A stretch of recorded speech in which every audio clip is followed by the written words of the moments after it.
Et pour évoquer cette rencontre, nous avons avec nous en direct Manuel Pouchelet, analyste des questions internationales. Bonsoir.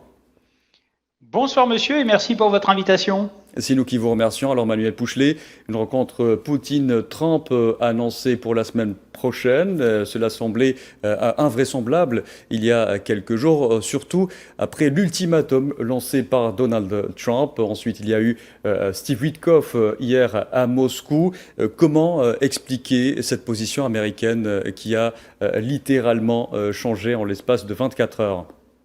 À l'espace de 24 heures, le président Trump maintenant impose son tempo. Je rappelle que M. Poutine a toujours imposé le sien en étant maître des horloges, pour reprendre l'expression du président français, M. Macron. Maintenant, je pense que de toute façon, l'escalade qui s'est déroulée la semaine dernière avec l'annonce de l'envoi de 12 sous-marins nucléaires à proximité de la Russie a peut-être été un des leviers de basculement, si vous voulez, et de prise en compte par la Russie de la volonté américaine de négocier. Maintenant, attention. Monsieur Trump a envoyé un émissaire. C'est un message diplomatique fort, mais en même temps qui montre aussi une certaine considération de la Russie, puisqu'il n'a pas envoyé, si vous voulez, comme il faisait jusqu'à présent lors de son premier mandat, le secrétaire d'État américain. Et je pense notamment à monsieur Rubio.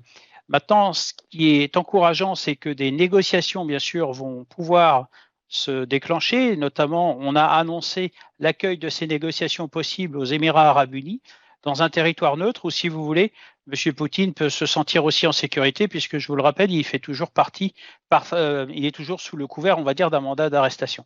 Maintenant, reprenons les choses de manière très importante, tant du côté américain que du côté russe.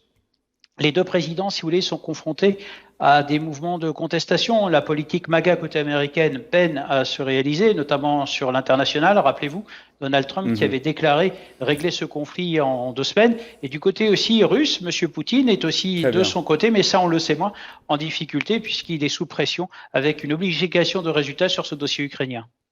Manuel Pouchelet, merci d'avoir répondu à nos questions. Merci beaucoup. Merci beaucoup, monsieur.